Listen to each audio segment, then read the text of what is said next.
Imagine spending years helping your family, only to realize they were using you like an open wallet, and then daring to disown you when you stopped paying up. This isn't a story about money. It's a story about betrayal, manipulation, and the painful freedom that comes when you finally say enough. Looking back, maybe the signs were always there. My childhood wasn't just broken by my parents' divorce, it was shattered by secrets nobody wanted to say out loud. I was 10 when my dad stormed out of our home, throwing accusations of infidelity at my mother. Accusations that, to this day, still float like poisonous clouds over everything. The divorce tore our family in half. My dad walked away without looking back, but before he left, he did one thing right: he made sure I was taken care of. He funded my education, paid my school fees, bought me new books, shoes, and supplies. He became a ghost with a wallet, showing up at school gates just long enough to leave a check and a handful of awkward gifts. Meanwhile, my younger sister, just 5 at the time, was left adrift. No child support, no visits, and nobody dared to explain why. Whispers traveled fast, whispers that maybe, just maybe, she wasn't even his daughter. I didn't know what to believe back then. I still don't know now. But what I do know is this: from that moment forward, the invisible line was drawn between my sister and me.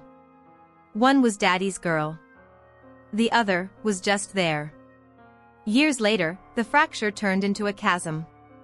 My father remarried but never had more children. He often said he had one daughter, and he meant me.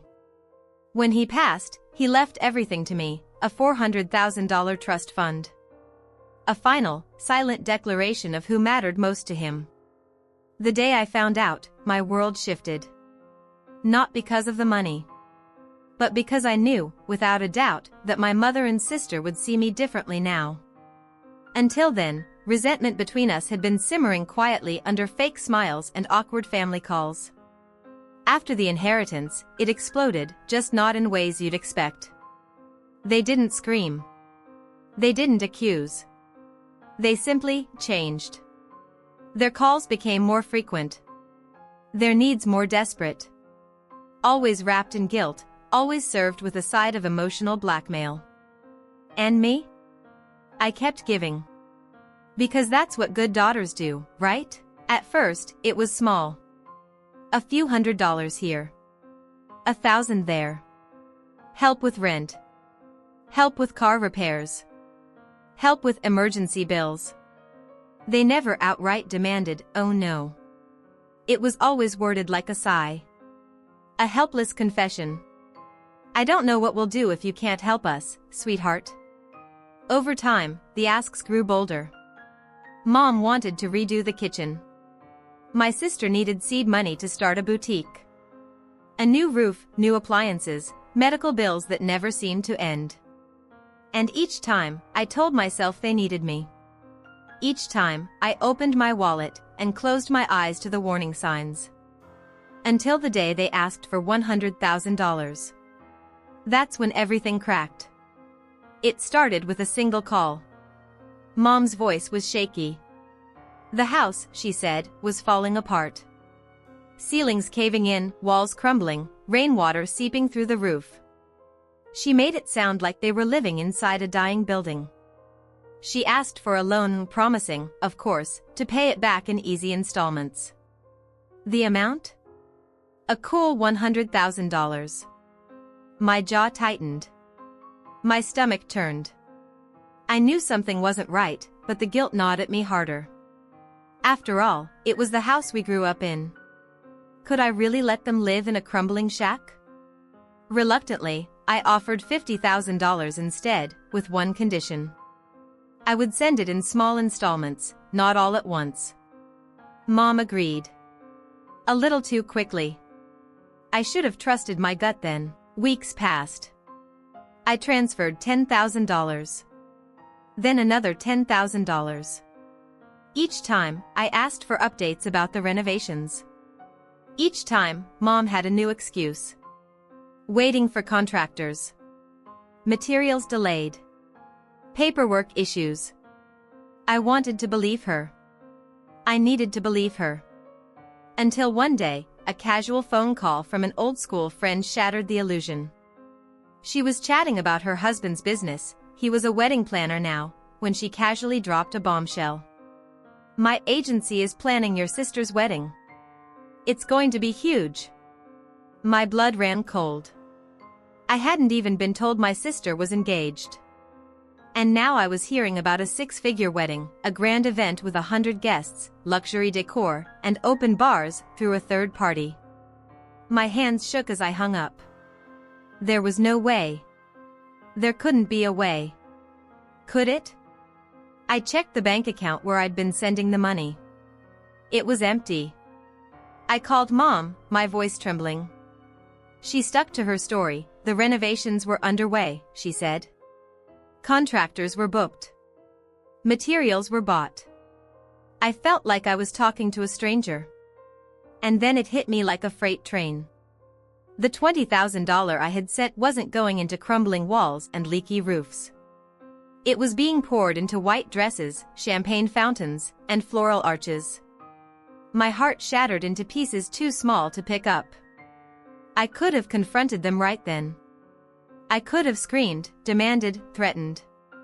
But something inside me, something cold and tired, whispered a different plan. Walk away. I froze the account. I ignored the endless calls and desperate texts. When my mother realized she couldn't reach me, she called my husband instead. Despite my warnings, he answered. And like a dam breaking, the truth poured out. He told her we knew. He told her we saw through the lies about renovations, knee surgeries, and phantom emergencies. He told her I wasn't going to send another penny. I could have strangled him for ruining the quiet revenge I had planned. But maybe it was better this way. Because once the lie was out in the open, there was nowhere left for them to hide. Mom broke down, or at least, pretended to. The apologies flooded in. It was all a misunderstanding. They never meant to hurt me. They were desperate and panicked and didn't know what else to do. Eventually, when cornered by the truth, Mom admitted everything. They had lied. The house had already been repaired, months ago, using money I had sent before under the guise of medical emergencies. This time, the new requests were all for the wedding. My sister, my own sister, had come up with the plan.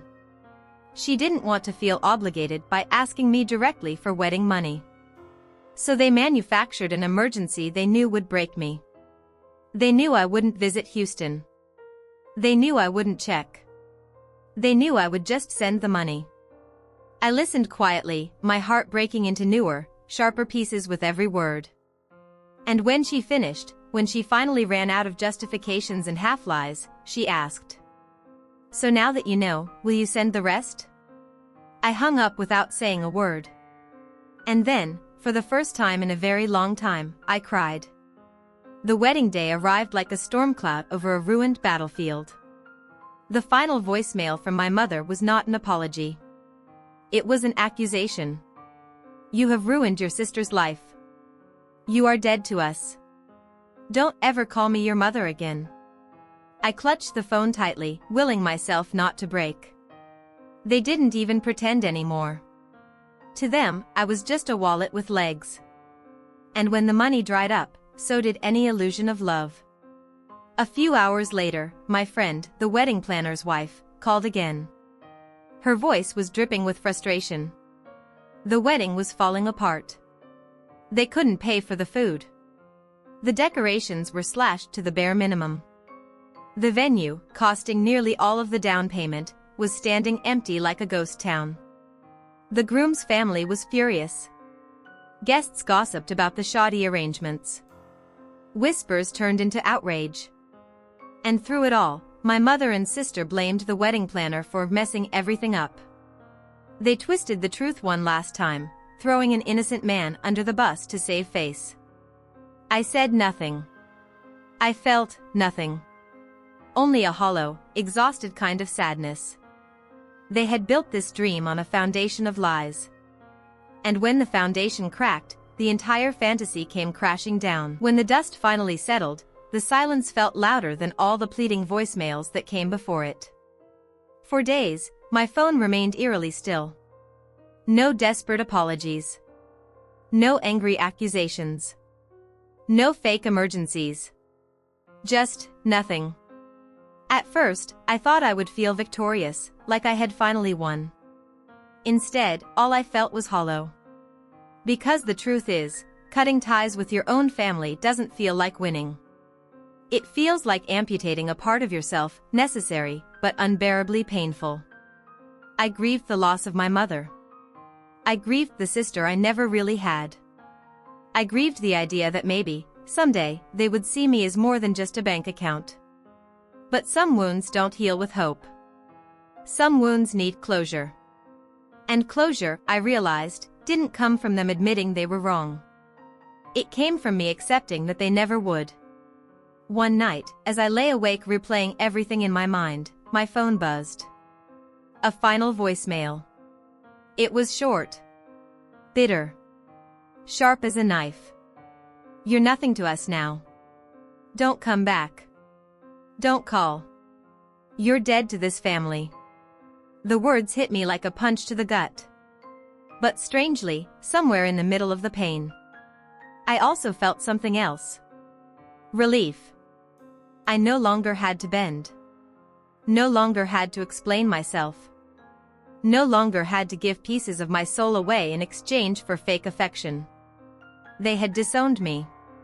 And in doing so, they had freed me. In the weeks that followed, friends and even strangers online had mixed opinions. Some called me cold-hearted.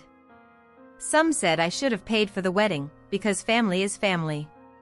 Some cheered me on for standing my ground. But none of them lived inside my skin. None of them carried the weight of being manipulated, gaslight, and used until there was nothing left but guilt. This wasn't about money. This was about boundaries. About respect. About realizing that blood ties are not a lifetime subscription to unconditional sacrifice. I learned the hardest, most liberating lesson of my life. Sometimes, choosing yourself feels like betrayal, but it's actually survival. Today, my life is quieter. There are no frantic calls demanding money. No texts guilt-tripping me into another emergency. Sometimes the silence aches. Other times, it feels like oxygen. I spend more time with my husband and kids now, real family, built not on obligation, but on love. We laugh more. We live more. And though the scar from my past still burns sometimes, it also reminds me. I survived. I am free. And no amount of betrayal can take that away from me. If there's one thing I hope you take from my story, it's this. You are not selfish for walking away from people who only show up with open hands, not open hearts. You are not cruel for saying enough when your kindness is weaponized against you. You are not evil for choosing peace over obligation. Family isn't about shared DNA. It's about shared loyalty, respect, and love. And sometimes, the bravest thing you can do is walk away without looking back.